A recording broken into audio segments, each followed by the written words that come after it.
Sim, mas tem tipos de personalidade que provoca a ira no seu filho. Que tipo de personalidade é essa? É tratar um diferente do outro. Sim. Mas tem, você sendo pai, você tem alguns tipos de personalidade que você provoca a ira no seu filho. Que personalidade que é essa? Dando o que ele gosta e tirando depois. Boa, Placida. Você não pode dar tudo que seu filho gosta. Você não pode passar a mão em tudo que o seu filho faz. Essa é a paternidade permissiva. Nem tudo que ele faz vai poder, vai ser, você vai passar a mão em tudo que o seu filho faz.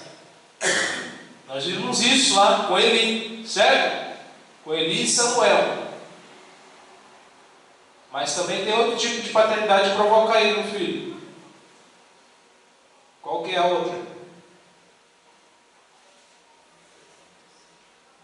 Não só dando tudo aquilo que ele quer também.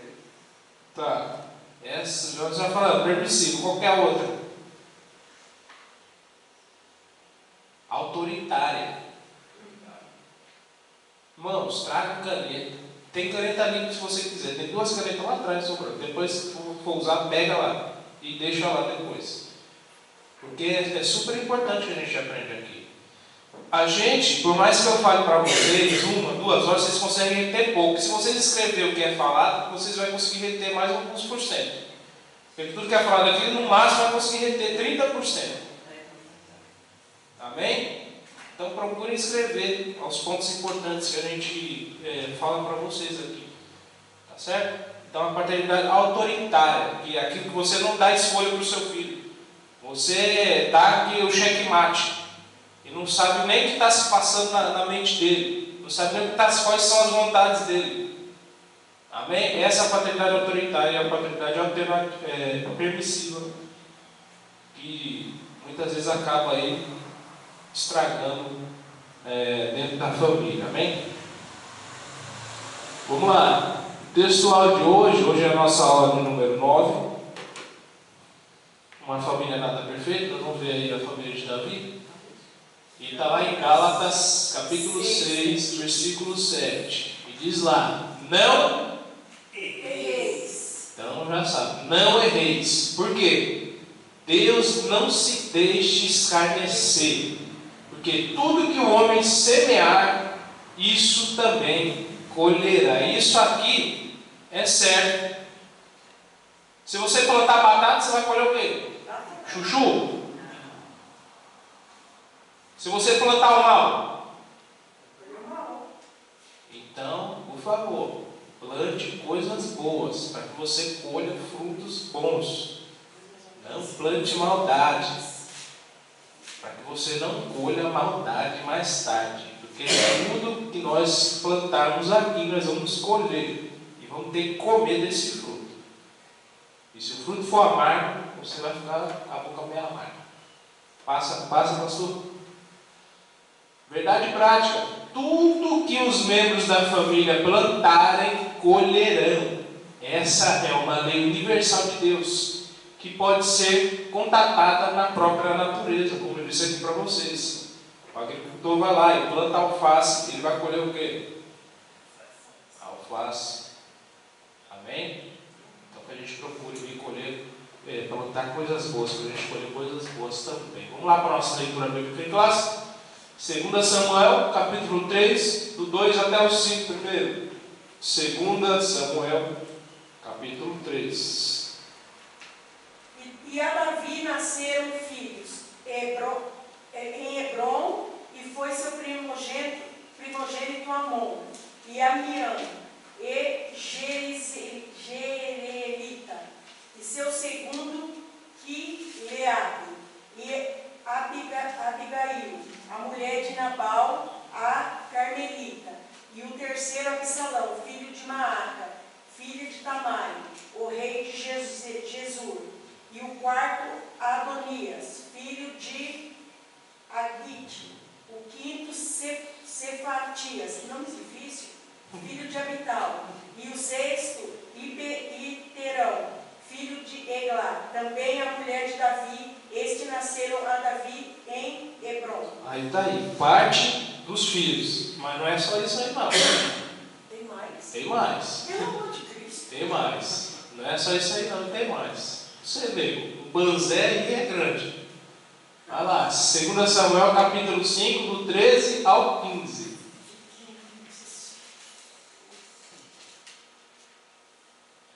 Parece que também teve 9 mulheres, não é? É, fora. Não, aí eu estou combinando mesmo. É? Eu já contei. Tomou Davi mais concubinas, mulheres de Jerusalém, Aí, ó. depois que viera de Hebrom, e nasceram-lhe mais filhos e filhas. São estes nomes dos quais nasceram em Jerusalém: Samuel, Sobabe, Natã, Salomão, Ebar, Elisá, Naufeg, Jafia, Elismar, Eliabe e Elefité. Isso aí. Mais uma parte aí. Vamos lá. 2 Samuel 12, do 10 ao 13. O negócio aí é... Não tinha televisão, né? O negócio é passado. Agora, pois, não se apartará a espada jamais da tua casa, porquanto me desprezaste e tomaste a mulher de Urias, o Heteu, para que seja tua mulher. Assim diz o Senhor: eis que sustentarei a tua mesma casa o mal sobre ti.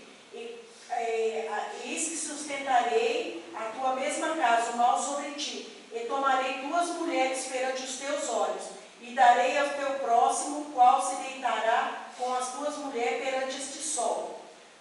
Porquanto tu fizeste o oculto, mas eu farei este negócio perante a todo Israel, perante ao sol. Então disse Davi a Natã: pequei contra o Senhor. E disse Natã, Davi: também o Senhor transpassou o teu pecado, não morrerás. Tá bom. E aí, a gente vê que Davi teve cerca de 20 filhos. Né? Tá pensando o quê, rapaz? 20 filhinhos aí.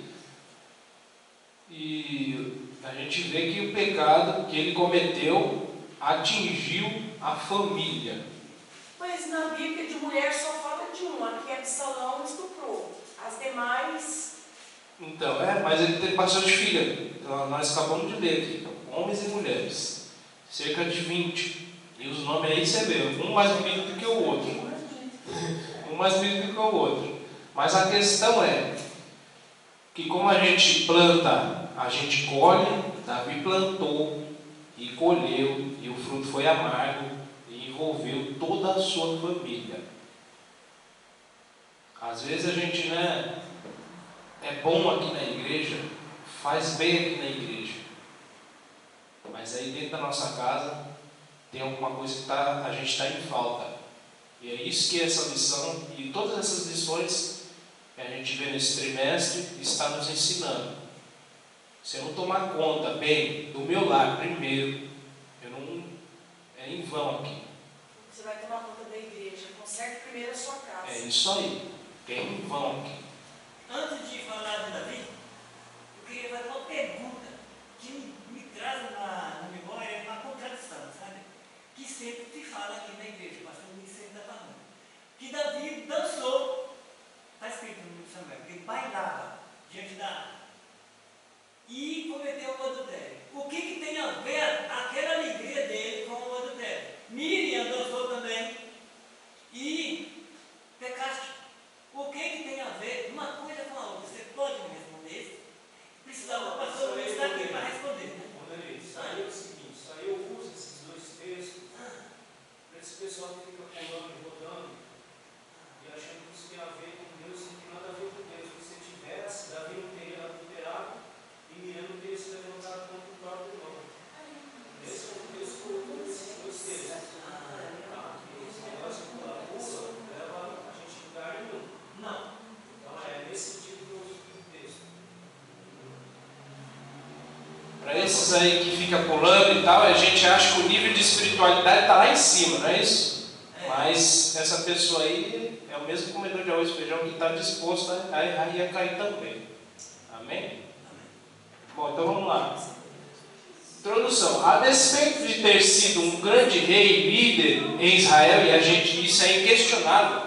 Isso é inquestionável. A gente vê na história que esse Davi ele unificou todos os povos de Israel. Ele foi um rei inquestionável. Davi não foi o mesmo como o pai. Nessa lição estudaremos as consequências que uma família pode sofrer quando os pais não assumem os papéis que Deus espera deles. A história dramática dos pecados da família de Davi pode nos fazer refletir e tem muitos anos a ensinar. Veremos que essa família não era funcional e por causa das omissões do rei, está aqui. Eu não posso me omitir de jeito nenhum. Porque se eu me omitir da minha família, a minha família se torna frágil. A qualquer sopro de doutrina se torna frágil. A qualquer palavras vãs soltadas no ar. Então, se você se omitir do seu papel, é perigoso. É perigoso.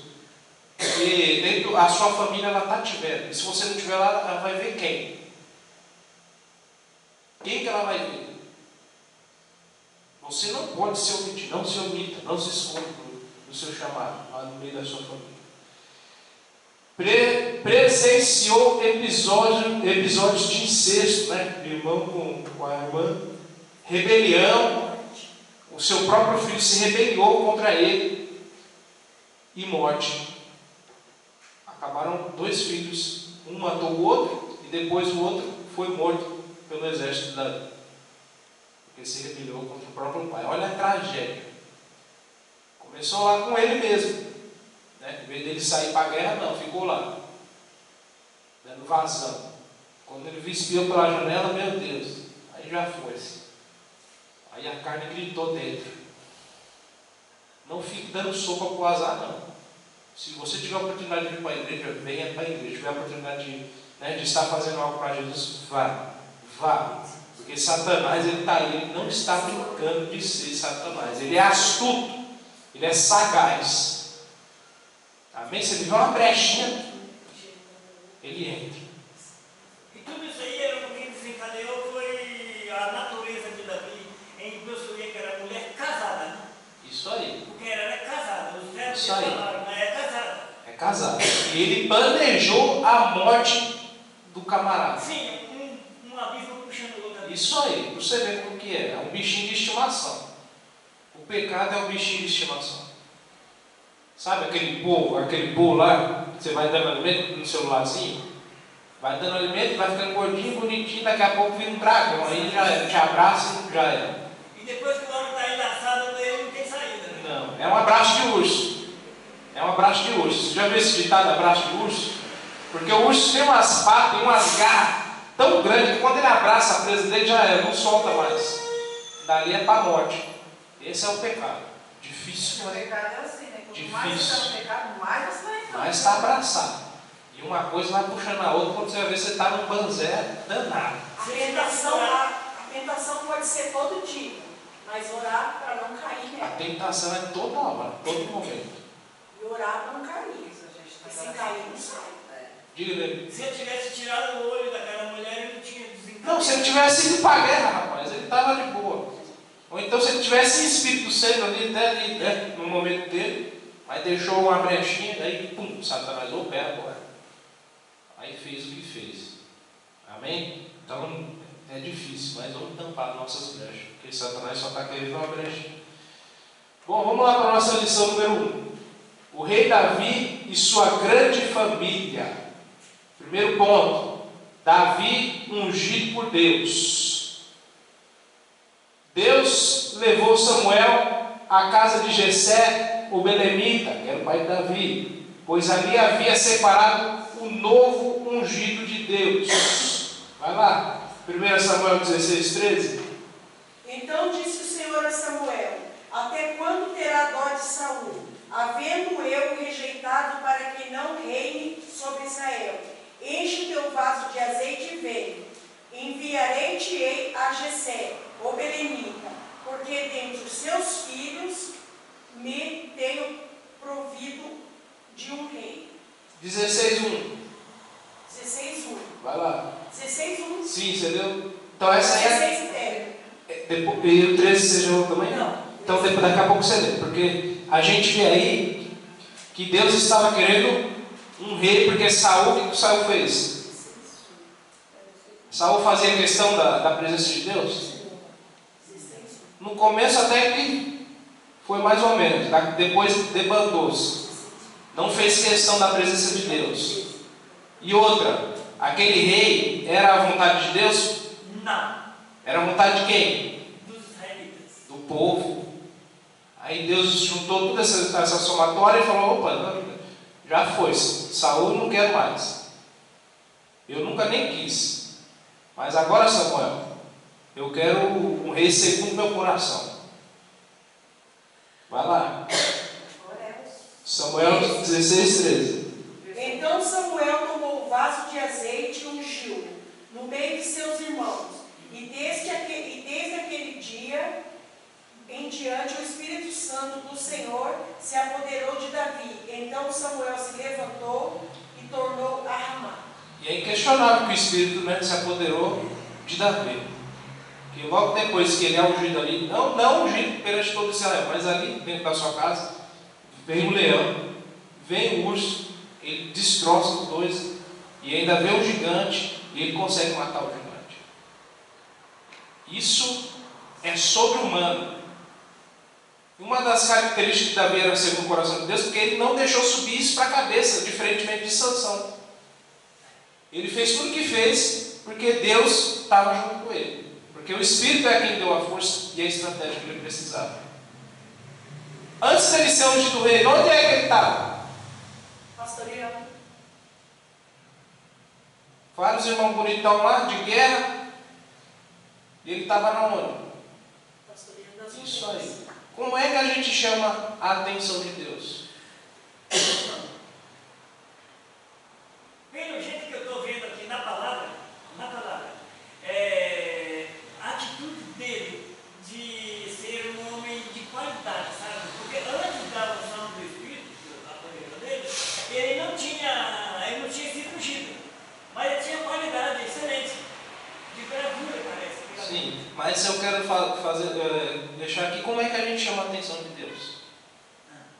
Usando esse Davi, antes de ser ungido rei, onde é que ele estava? Ele estava trabalhando. Apacentando as ovelhas, né?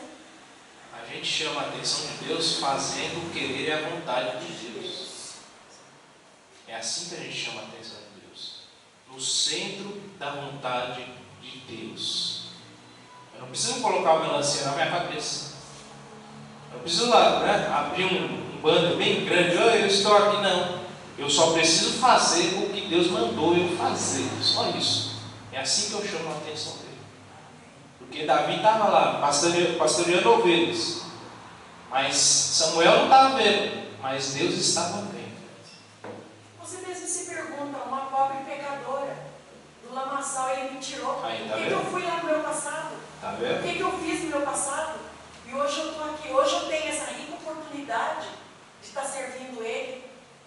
De quantos perigos Ele me tirou. Quantos livramentos de morte Ele me deu. Exatamente. O homem né? A gente não precisa chamar a atenção de homens, de mulheres. A gente só precisa fazer o que Deus nos incumbiu a fazer. E Ele vai estar nos vendo. Porque se você querer chamar a atenção de homens, de mulheres, você vai se frustrar. O coração do homem é o quê? Enganoso. Mas o coração de Deus, ele permanece para todo sempre. Sempre vai ser. Não muda. Então faça o querer de Deus e a vontade de Deus, para que você seja notado. Então a gente vê que estava passando por uma decadência, e Samuel vai lá. Deus dá a visão para ele, que não era nenhum dos irmãos, mas era aquele que estava fazendo a vontade do pai, e era Davi, o mais novo. E vai lá e unge esse camarada. Pois bem, mas por que Davi era o rei segundo o coração de Deus? Essa é a questão. A gente sempre ouve falar disso. Por que Davi era o homem segundo o coração de Deus? Alguém Cada um vai falar uma coisa. Fala você, irmã Claudete, primeiro.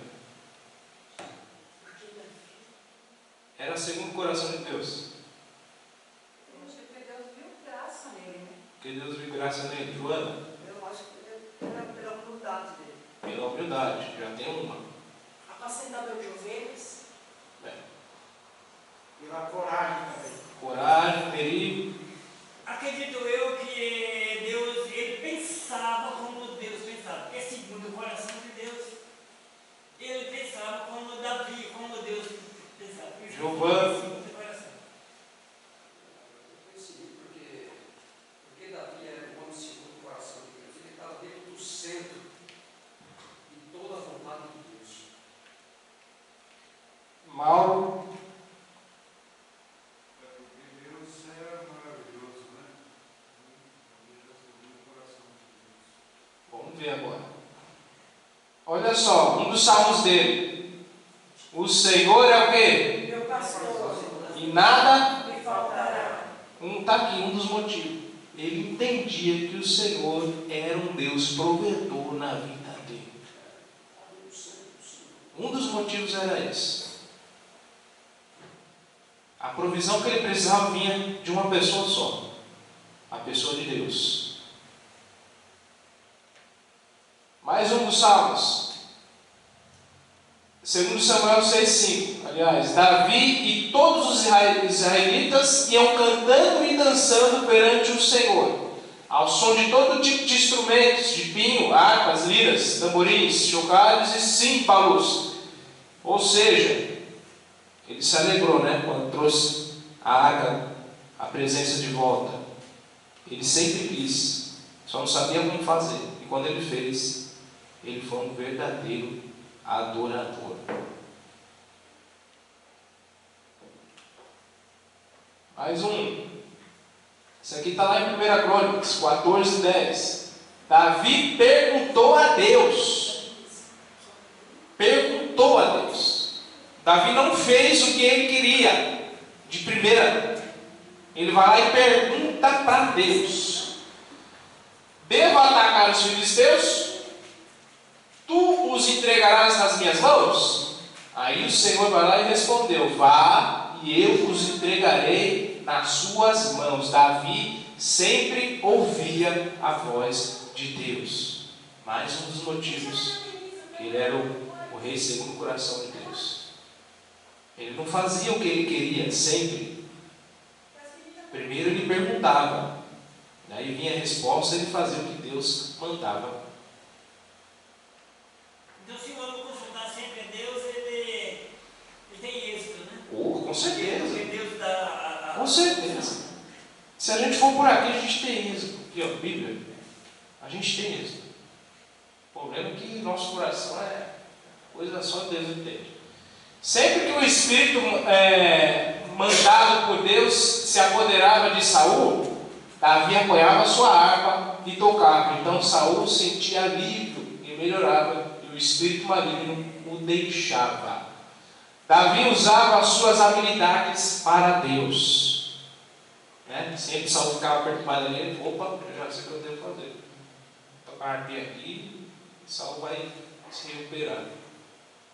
As habilidades de Davi, ele usava para Deus. Então Davi disse a Natã: pequei contra o Senhor. Isso aqui é virtude de que poucos têm. assumir o pecado. Isso aí. E Natã respondeu: o Senhor perdoou o seu pecado, você não morrerá. Davi reconhecia os seus erros. É difícil. Uma questão que as pessoas têm que entender. Tem muitas cabecinhas fracas. Eles acham que Deus vai fazer todos os erros e vai se comparar sobre esse versículo. Existem muitos evangélicos, pessoas que estão há 30 anos na casa do Senhor, cometendo grandes erros, achando que Deus perdoou Davi e vai perdoar todos os pecados dele. Há um engano. Só perdoa se houver um verdadeiro arrependimento. E quando ele tem arrependimento, a pessoa não volta a fazer a mesma coisa. Quando tem um arrependimento genuíno, a pessoa não volta. Porque a pessoa pode errar tanto que for, mas se houver arrependimento, Deus perdoa. Agora, se falar assim, Deus me perdoe, e amanhã está fazendo a mesma coisa, aí já é safadeza. Amém? Agora, quando tem um verdadeiro arrependimento genuíno, tem perdão. E nós, humanos, só provamos esse arrependimento quando paramos de fazer algo. Né? Isso aí. Isso é se arrepender. Fala, Gilmar. Antes de meu sogro chegar a descansar, o último sábado que eu estive com ele, eu alertei ele. Presta atenção. Eu conversei com ele 3 horas, estava conversando com ela, não. Parecia que era o descanso dele. No sábado, antes dele descansar, ele esteve em casa, eu falei, irmão, o senhor tem tomado a Santa Ceia? Ele, não. O senhor está cometendo um grande erro. Posso falar isso para o senhor com uma autoridade. Sentei com ele, expliquei. Falei, o que é que o senhor está fazendo? O que é que o senhor não tem feito para o senhor? E aí ele se sentiu tão mal que ele falou, domingo que vem eu vou tomar a Santa Ceia. E não houve jeito. Então as pessoas esperam acontecer um erro para depois tentar corrigir. Não tem. Eu peguei no pé dele fortemente. Falei, quanto tempo o senhor está sem tomar a Santa Ceia? O que é que o senhor tem feito?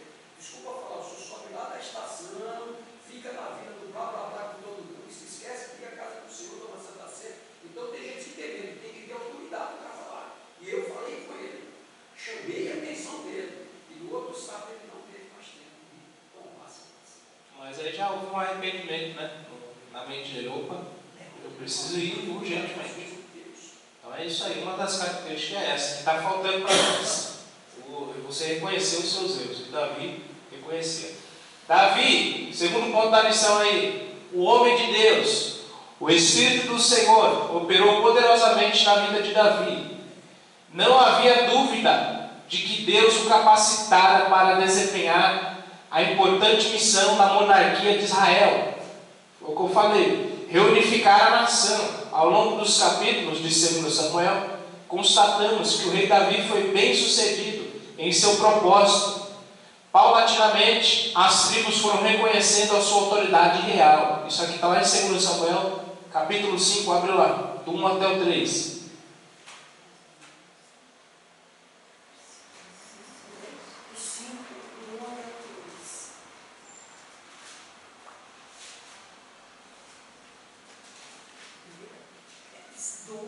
Segunda Samuel, capítulo 5. Então todas as tribos de Israel vieram a Davi a Hebrom e falaram dizendo, eis-nos aqui, teus ossos e tua carne somos. Também dantes, sendo Saul ainda rei sobre nós, eras tu o que saías em trevas com Israel.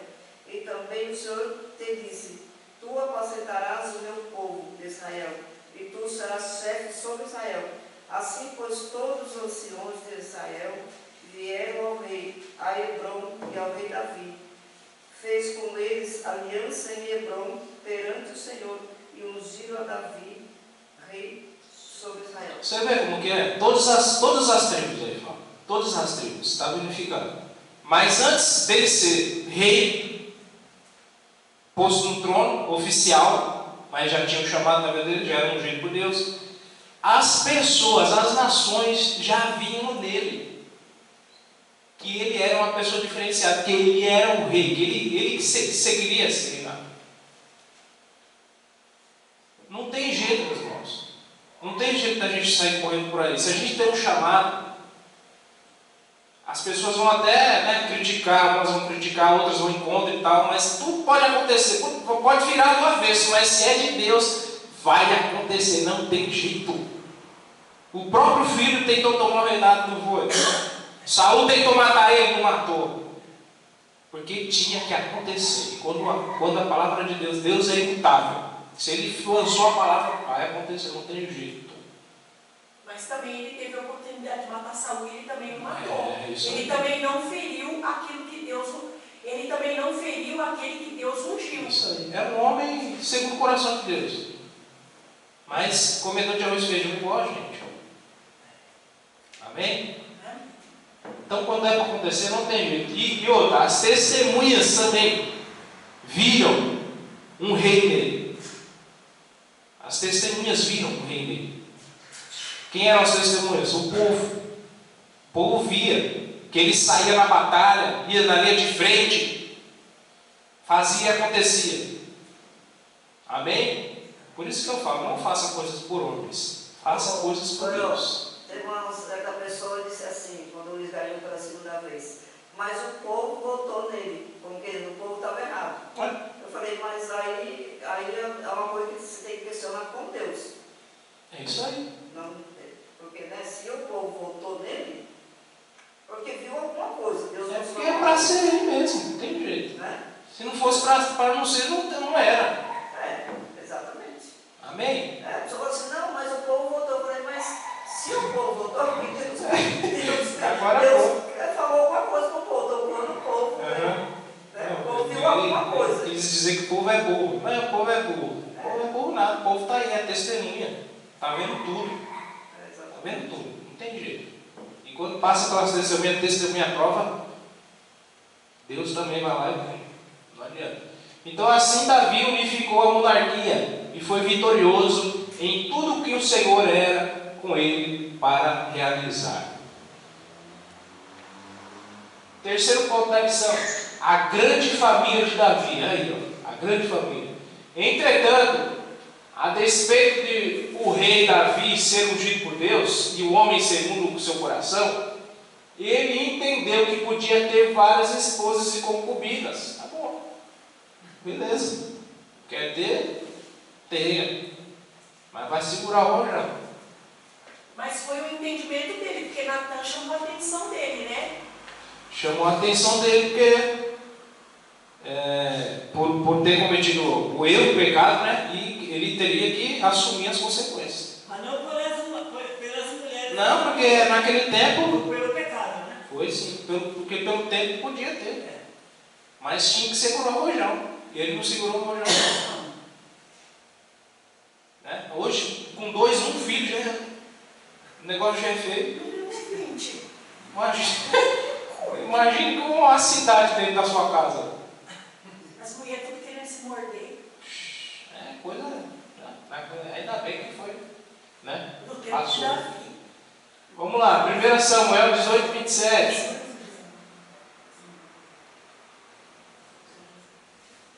E depois 1 Crônicas 3, 1 até o 5. 18, 27, né? Vai lá.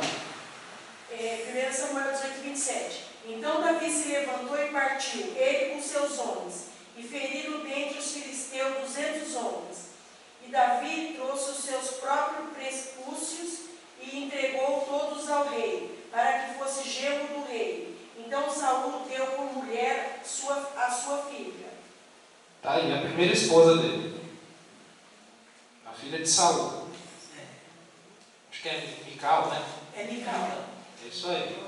Ele se lascou com essa aí. Vai lá. 1 Crônicas 3, 1. A este foram os filhos de Davi, que lhes nasceram em Hebrom. O primogênito Amon, de Abion, Jerezita, o segundo Daniel, de Abigail, a Carmelita, o terceiro Absalão, filho de Maaca, a filha de Tamai, rei de Gesur, o quarto Adonias, filho de Agite, o quinto Cefatias, de Abital, o sexto Itreã, de Eglá, sua mulher. Os 6 lhe nasceram em Hebrom, porque ali reinou 7 anos e 6 meses, e 33 anos reinou em Jerusalém. Estes nasceram em Jerusalém: Semiá, Sebabe e Natã, e Salomão. Estes 4 nasceram em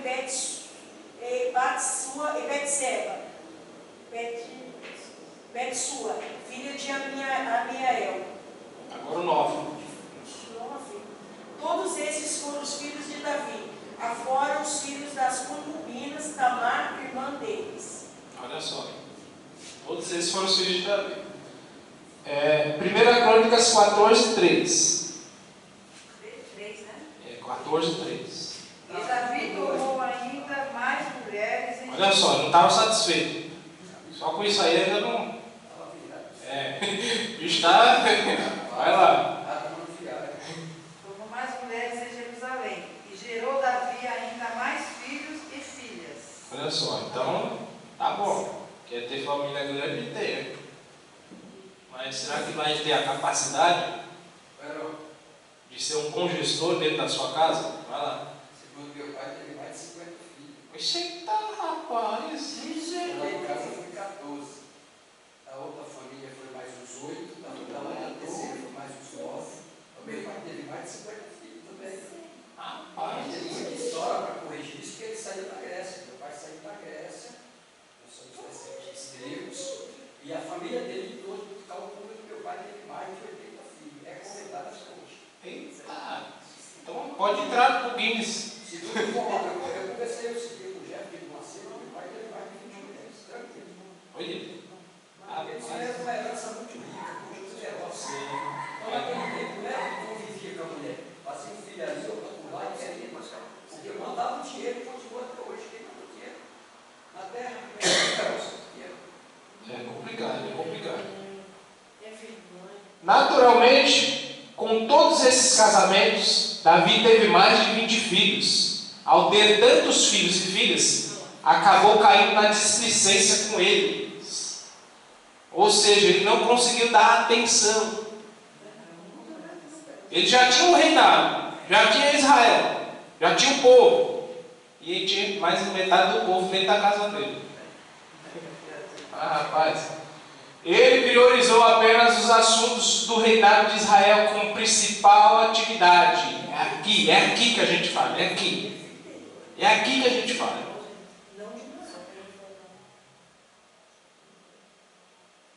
Os nossos filhos, as nossas esposas, os nossos esposos, eles têm que ter a nossa convivência mútua com eles. Eles têm que conversar com a gente, nós temos que dialogar, nós temos que trocar ideias. Nós temos que ver o que se passa na mente, o que se passa na cabeça. Para que a gente não tome uma atitude que acabe frustrando a outra pessoa.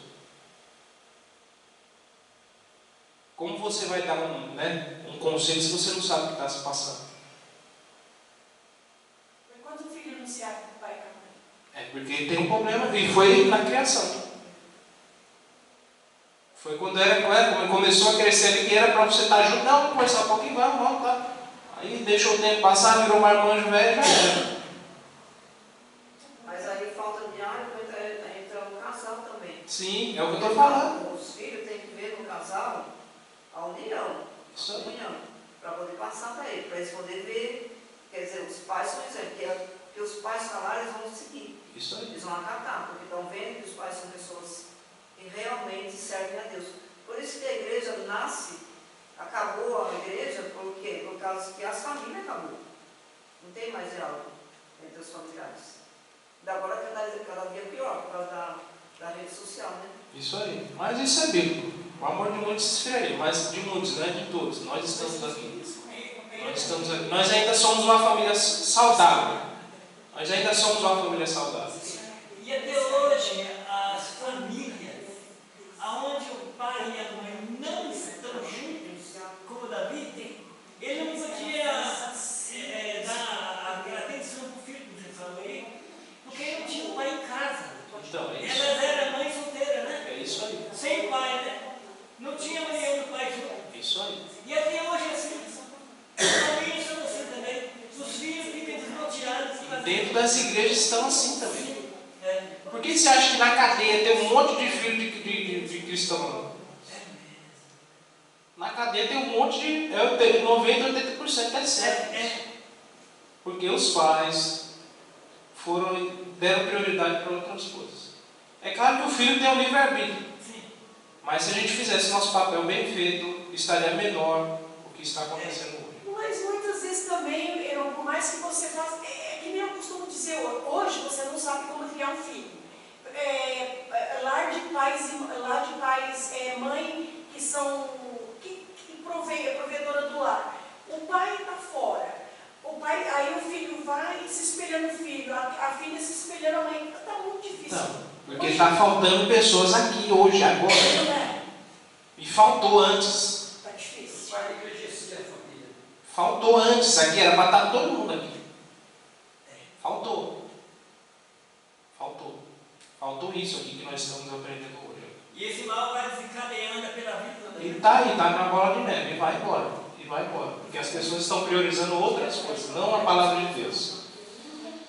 Então, acabou caindo na displicência com eles. Ele priorizou apenas os assuntos do reinado de Israel como principal atividade, suas conquistas territoriais, com muitas guerras, e esqueceu-se de que tinha famílias espalhadas em vários lugares, né? Seus filhos tornaram-se problemáticos em suas vidas pessoais. Daqui a pouco a gente vai ver que eles, né, tiveram problemas grandes. Lição número 2: filhos e parentes na casa de Davi. Subtópico 1: Tamar era filha de Maaca. Esta era a filha do rei Talmai de Gessur e mãe de Absalão, uma mulher bonita, virgem. Sua beleza atraiu o próprio irmão Aminon, seu meio-irmão, o filho primogênito de Davi, com Ainoã. Isso aí está lá em 1 Crônicas, capítulo 3, versículo 1, que ele ficou doente. A carne deixou ele doente para cometer aquele pecado. Ponto 2: Absalão era o irmão de Tamar, filho de Maaca, e terceiro filho do rei Davi, nos capítulos 13 a 19 de 2 Samuel. Sua história está registrada em detalhes. Seu nome tem a ver com paz, mas, ironicamente, sua história tem nada a ver com ela, né? Porque de paz ele não tinha nada. Primeiro ele mata, depois ele conspira contra o próprio pai, e ele desencadeia uma guerra territorial. Absalão assassinou Aminon, seu meio-irmão, conspirou e rebeliou-se contra o seu pai, o rei Davi. Você vê? O nome dele tem a ver com paz. Subtópico 3: Aminon, esse foi o, né, que cometeu aquela atrocidade. Quando Davi ainda não havia assumido o trono de Israel, mas já era o escolhido de Deus para reinar, casou-se com Ainoã e gerou Aminon. Isso está lá em 1 Samuel, capítulo 3, versículo 2. Feito homem, entre outros irmãos nascidos, Aminon, que era o mais velho, demonstrou-se ser desajustado emocionalmente e dominado por paixões carnais. Foi por causa desse comportamento que ele se apaixonou doentemente por sua meia-irmã Tamar. Aminon ficou doente de angústia, de desejo incontinente por ela, e por isso não comia nem bebia, totalmente dominado por essa paixão e ao mesmo tempo desconhecida por Tamar. Você vê, rapaz, que falta que faz um pai e uma mãe na vida dos filhos. Que falta que faz um diálogo, uma conversa. Porque às vezes está para acontecer alguma coisa e você pode evitar isso. O seu filho pode chegar em você e conversar com você. A gente vai ver daqui a pouco que Aminon, ele chegou para outra pessoa e conversou com a pessoa de fora, o próprio primo. Por quê? Por que ele conversou com o primo? Ele não tinha o pai presente. Boa, é isso. Não tinha um pai presente para conversar. Não tinha um pai. Ele vai lá e pergunta, toma conselhos comigo. E é assim que acontece. Se você não tem diálogo com o seu filho, ele vai lá e pergunta para outro, para um do mundão. E o mundão velho, você é louco, rapaz. Está cheio de atrocidade aí. Vamos lá. Vamos lá, 2 Samuel 13, 2, para a gente ver ali.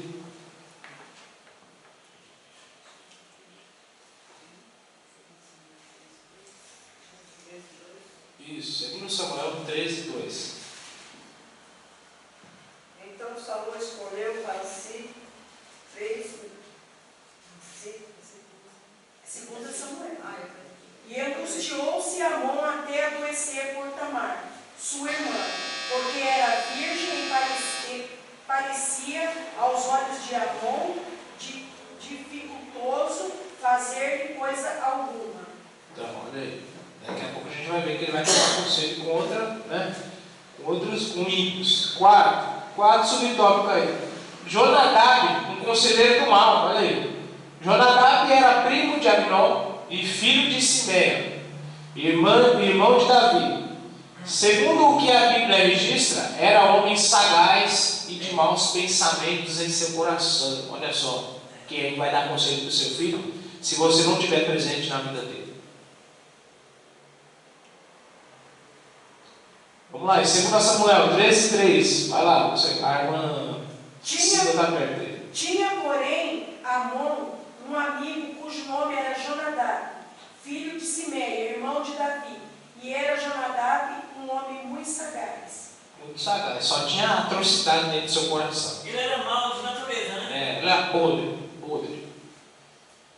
O mal sempre atrai o mal, e por isso esse homem induziu Abnom a satisfazer sua paixão com um plano de mentira que envolvia Davi e Tamar, a vítima dessa situação. 2 Samuel 13, do 5 até o 11 agora. Vamos ver essa história. E Jonadab lhe disse: deita na tua cama e finge-te doente. E quando teu pai vier te visitar, diz-lhe: peço-te, minha irmã Tamar, venha e me dê de comer pão e prepare a comida diante dos meus olhos, para que eu veja e coma da sua mão. Deitou-se, pois, Amon e fingiu-se de doente. E vindo o rei visitá-lo, disse Amon ao rei: peço-te, minha irmã Tamar, venha e preparar 2 bolos diante dos meus olhos, para que eu coma de sua mão. Então mandou Davi a casa Tamar, dizendo: vai à casa de Amon teu irmão e faz alguma comida. E foi Tamar à casa de Amon seu irmão, porém estava deitado. Tomou a massa, amassou e fez os bolos diante dos seus olhos. Cozeu os bolos. Tomou a sertã e tirou diante dele, porém ele recusou a comer. E disse a Amon: fazei retirar da minha presença. Todos retiraram dele. Então disse Amon a Tamar: traze-me a comida à câmara, e comerei da tua mão. E tomou Tamar os bolos que fizeram, e trouxe Amon a seu irmão à câmara. E chegando-lhes para que comesse, pegou dela e disse: vem deitar comigo, irmã minha. E aconteceu. Tudo isso por causa de conselhos ruins, né? Tudo isso por falta de um pai na vida do filho. Absalão libertou o pai dele, né? Também, Aminon falou, pai, eu estou doente. Aí você fala para minha irmã, vem aqui fazer algumas coisas, vai trazer aqui para mim comer, porque eu estou ruim. Ele estava ruim mesmo, mas era a carne dele que estava ruim. Cheio de pecado, cheio de atrocidade. E armou um plano terrível, né? Armou um plano de uma emboscada terrível. E a irmã acabou caindo, Tamar. Então Jonadab, que foi esse conselheiro, que deu esse conselho para Aminon, é o tipo de amigo que não se deve ter por perto quando se vive algum problema pessoal ou familiar. Você não pode ser muito boca aberta, não. Está passando por alguma coisa? Vai e peça conselho de pessoas sábias. Porque nem todo mundo sabe dar conselho, não. Amém? A pessoa quando pede conselho já está fraca, né? Aí a pessoa, o outro dá um conselho mal, ele acata aquele conselho mal. Aí você cai. Aí já era. O nosso conselheiro é Jesus. Conversamos com eles.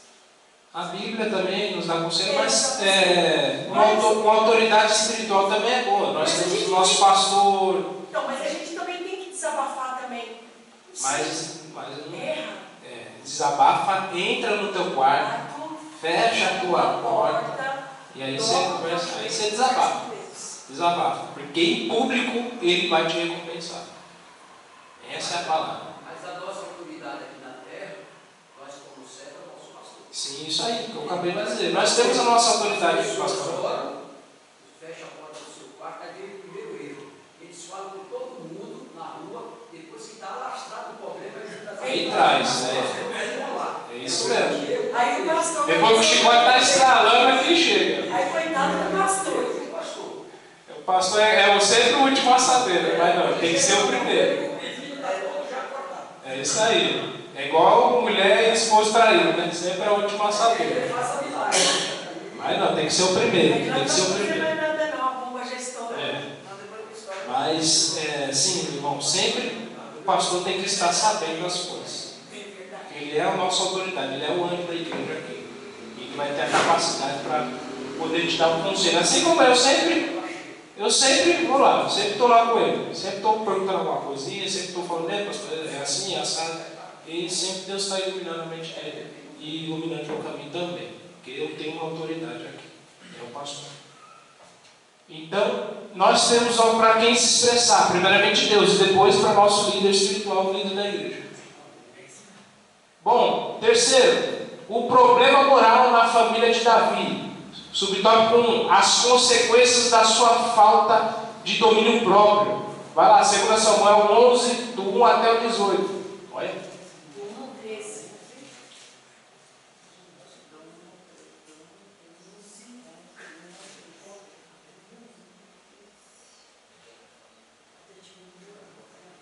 As consequências de sua falta de domínio próprio.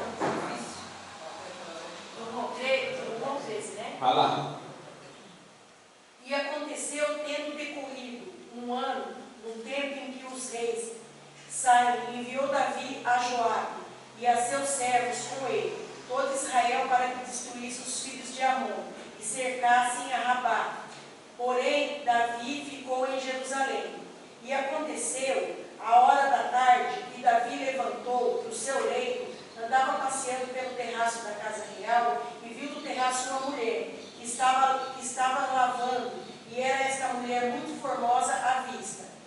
E enviou Davi e perguntou por aquela mulher. Disseram, porventura, não é Betseba, filha de Eliã, mulher de Urias, o heteu? Então Davi enviou um mensageiro e a mandou trazer. Entrando ela, ele se deitou com ela. Já tinha purificado da sua imundícia. Então voltou ela para sua casa. E a mulher concebeu e enviou a saber Davi. Disse, pelejada estou. E então enviou Davi a Joabe, dizendo, envia Urias o heteu. Joabe enviou Urias a Davi. Vindo, pois, Urias, perguntou a Davi, como que ficava Joabe? E ele ficava com o povo como ia à guerra. Depois disse Davi a Urias, desce a tua casa, lava os teus pés, e saindo Urias da casa real, saiu atrás dele, a iguaria do rei. Porém, Urias se deitou à porta da casa real, com todos os servos do seu senhor, e não desceu à sua casa. Então fizeram saber a Davi, dizendo, Urias não desceu à sua casa. Então disse a Davi a Urias, não vens tu dormir na jornada, porque não desceste à tua casa. E disse Urias a Davi, a arca de Israel e Judá ficaram em tendas, e Joabe, meu senhor, e os servos do meu senhor estão acampados no campo. E eu de entrar na minha casa para comer e beber, para deitar com minha mulher, pela tua vida e pela vida da tua alma, não farei tal coisa. Olha só, daí a mulher acabou, ficando gestante, e Davi arquitetou um plano para que ele fosse até, o esposo fosse até a casa dela e deitasse como se fosse o filho, ia ser dele. Mas aí depois a gente vai ver mais para frente que Davi arquitetou um plano de novo para que ele fosse morto na frente da batalha. Você vê, rapaz? Uma coisa vai chamando a outra. E Betseba estava numa época fértil, né? Isso aí. Tinha terminado a menstruação dela. E o mal, quando vem, é melhor que você corte logo pela raiz, logo. Não deixa lastrar, não, já corta logo. Já corta logo, que é melhor. Já chega e já fala logo, do que deixar aí esse sentimento desaflorando no seu coração. Já chega e já solta para fora, já chega e fala logo, já chega e resolve logo com a pessoa, que é a melhor coisa. E a melhor coisa é isso. Porque depois vai deixando, você não tem mais como controlar e já foi. Já foi. Aí te dá um abraço de urso Você está na água da salsicha.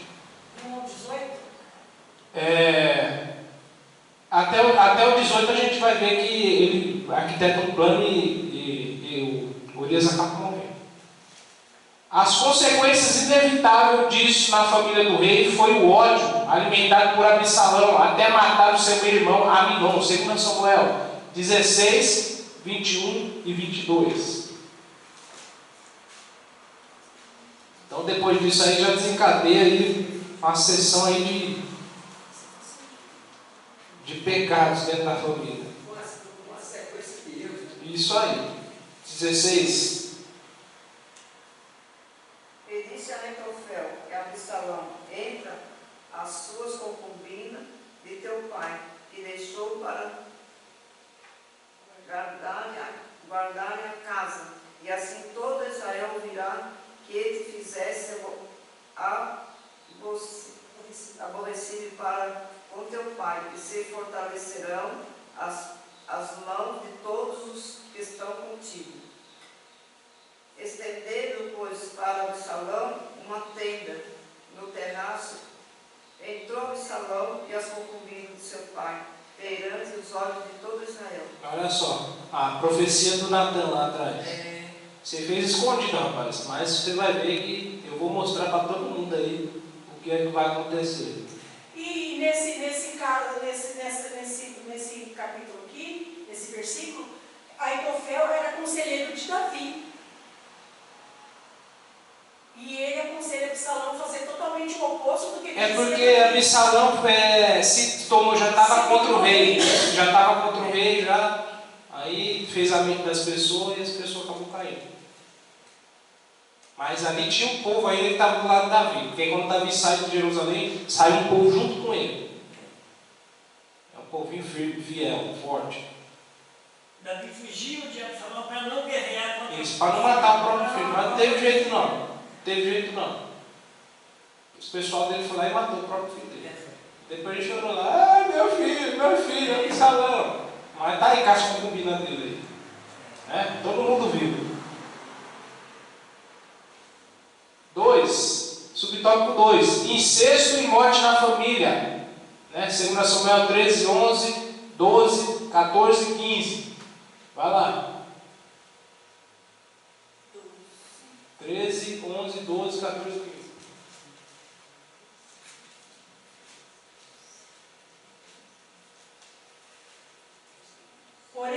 Porém ela lhe disse: não, irmão, não me forces, porque não se faz assim em Israel. Não me faça tal loucura. Porque aonde iria eu com a minha vergonha? E serias com um dos maus loucos de Israel. Agora, pois, peço-te que me fales ao rei, porque não me negará a ti. Porém, ele não quis dar ouvidos à sua voz, antes sendo mais forte do que ela, forçou e se deitou com ela. Depois Amon aborreceu com um grandiosíssimo aborrecimento, porque maior era o aborrecimento com que aborrecia, do que o amor com que a amara. E disse-lhe Amon: levanta-te e vai-te. Olha só. Ela até queria fazer certo. Então vamos falar com o nosso pai, pois isso aí está certo. Mas ele tomado, aquela ânsia, fez ali e depois viu que o negócio não era daquele jeito. Aí se aborreceu e tacou ela como se fosse tacando vaca. Aí vai uma personalidade má, né? Exato. E só tem isso para a irmã. Maldoso, né? Isso aí. Julgando retamente de acordo com a palavra. E o rei Davi? Nessa história aí? Soube do fato que aconteceu, irou-se, mas não fez nada contra Aminon. Você vê, rapaz? Nossa, ai, que raiva que tô, né? Mas não vou fazer nada, não. Passou a mão na cabeça. Permissivo. Até hoje os pais são isso, né? Tem tipos assim. Quando não é assim, é autoritário.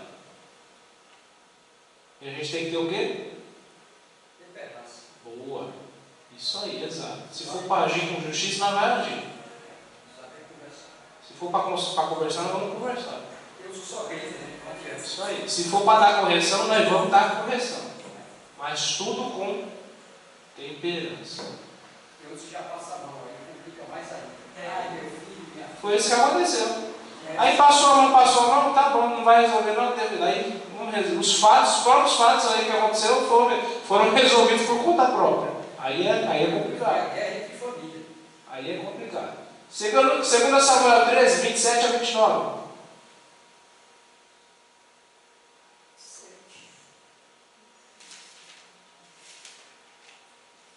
Estando Absalão com ele, deixou ir com ele a Amon e todos os filhos do rei. E Absalão deu ordem a seus moços, dizendo: tomai sentido quando o coração de Amon estiver alegre, e vinho, e vos disser: feri a Amon, então o matareis. Não temais porventura, não sou quem vos ordenou enforçai-vos, sedes valente. E os moços de Absalão fizeram a Amon como Absalão havia ordenado. Então todos os filhos do rei se levantaram e montaram cada um no seu mulo e fugiram. O que acontece? Absalão era o irmão de sangue de Tamar. Aí o pai não fez nada. O irmão se doeu. Absalão falou: o quê? Eu não vou deixar passar batido isso aí, não. Mexeu com a minha irmã, rapaz. Olha, vocês podem matar ele aí, que eu estou ordenando. Eu é que mando. Aí mandou os moços matar ele. E matou Aminon. Você vê como é que é? Tem atitudes que a gente tem que ser tomada. Tem que ser tomada. Senão acontece essa repercussão toda aí. Segundo Samuel 18:33. Então o rei se perturbou e subiu à sala, que estava por cima da porta, e chorou, e andando dizia assim: meu filho Absalão, meu filho, Absalão, quem me dera eu morrera por ti, Absalão, meu filho. Olha. Meu Deus do céu. Depois tem que chegar Joabe para ele. Rapaz, você está chorando, cara. Tu toma vergonha nessa cara, rapaz. Tu é rei. Se levanta, sacode a tua poeira. Aí Joabe, que era o chefe do seu exército, foi lá e deu um sacolão nele. Ele consegue se reerguer de novo e tomar posse do reinado de novo. Mas ele chorava por quê? Absalão matou Aminon e depois teve aquela guerra civil. Ele sai para não ser contra o próprio filho, sai de Jerusalém. Mas os homens passaram a faca no Absalão. Matou o desafio. É família. Uma família nada perfeita. Uma família nada perfeita. Por causa de uma besteira. E um cabelo destruiu tudo. Isso aí. E o pecado puxava dele, né? Um pecado é pessoas, né? Isso aí, é isso aí. Se cortasse logo uma pela raiz, olha, aconteceu isso aqui, eu estou arrependido e tal. Né? Mas não, ele pegou a mulher, depois fez o marido da mulher morrer, e aí foi indo, e aí passou, afetou a família. E afetou a família, rapaz, o negócio fica meio feio. Bom, terceiro subtópico aí: vigilância, proximidade e exemplo. Essa história do problema moral na família de Davi ensina a todos os pais a respeito da importância da vigilância, da proximidade e do exemplo na família. Se Davi fosse vigilante, ele não pecaria. Se ele tivesse na vigilância, ele não pecaria. Se ele fosse próximo dos filhos, ele saberia o que estaria acontecendo. E se ele fosse exemplo na família, os filhos iam tomar o exemplo dele e não fazeriam tal tipo de coisa. É muito importante para nós desenvolvermos uma relação sóbria e equilibrada com os nossos cônjuges, filhos, parentes e pessoas próximas da nossa família. Infelizmente, não estamos livres de nos depararmos com problemas morais difíceis na família. Por isso, é preciso que os pais façam a sua parte, acompanhando de perto o que acontece nos lares. Sobretudo, fazendo isso por meio do exemplo de quem busca viver a glória de Deus dentro de casa. Da onde? Dentro de casa. Dentro de casa. Não é só aqui na igreja. Não é só nos momentos de oração, nos momentos de busca. Apesar de buscar, a gente tem que estar buscando toda hora. É dentro da nossa casa lá. O verdadeiro culto, né? Um culto é dentro da nossa casa lá. Não quer conhecer o culto, mas é lá dentro de casa que começa. Porque as pessoas vão estar te olhando ali, você tem que ser exemplo. Você tem que ser exemplo. E eu penso comigo, irmão, que a igreja, Jesus está dizendo, estou falando de nós, deveria estar aqui para conhecer essa história, para saber que o livro, a Bíblia, é um livro histórico que aconteceu no passado e está acontecendo hoje. E as pessoas estão estruturadas para entender. Com certeza. Isso aqui foi escrito para nós, para a gente não cometer as mesmas coisas que aconteceram. Você acha que Deus escreveu isso aqui para ficar aberto lá na nossa história? Foi para a gente examinar, porque aqui estão.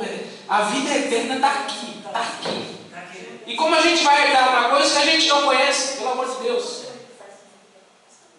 Como a gente vai pedir socorro da pessoa que a gente não conhece? Deus, a gente tem que conhecer Deus, os atributos de Deus. Fala, João. Mas eu acabei de falar para o pastor Luiz. Uma aula dessa, a igreja está abafada. Com certeza. Uma coisa mais séria. Qual é o maior problema da vida? Família. E outra, Daqui a igreja é desse jeito. a igreja é constituída por famílias. Famílias. Aí depois fica aí pagando o preço alto, loucura sobre Deus, sai da igreja porque não conhece essa escritura. Não persevera. As escolas dominicais, isso aqui é um livro aberto para ensinar a sua vida. Porque a sua filha não quer, acha que o amor não serve, você acabou. É durante a semana focado em. Vamos lá, conclusão. Vimos que a família do rei Davi era disfuncional, que trouxe problemas de longo prazo para toda a família. Por isso, é preciso cultivar os valores da palavra em nossos lares. E como a gente vai cultivar uma coisa que a gente não conhece? Como é que você vai plantar se não conhece a terra? Que os pais exerçam seus papéis em casa, transmitindo esses valores e acompanhando de perto os seus filhos. Que os cônjuges tenham um relacionamento que traga equilíbrio e segurança aos filhos. A vida cristã em família é a maior prevenção contra os desajustes da atualidade. Amém? Entende isso agora? Às vezes, quando os pais às vezes, não dão conselho dos filhos, quando ele ouve o conselho lá fora, ele não tem nenhuma escolha. Então, às vezes o pai não aconselha os filhos. Aí ele vai buscar, tem aí, um monte de conselheiro aí, mas A muito. primeira preferência que ele tem lá fora, ele já perde. É isso aí. E a gente está aqui para evitar esse tipo de coisa, amém? Deus abençoe os irmãos. E as palmas vão para o nome santo do Senhor.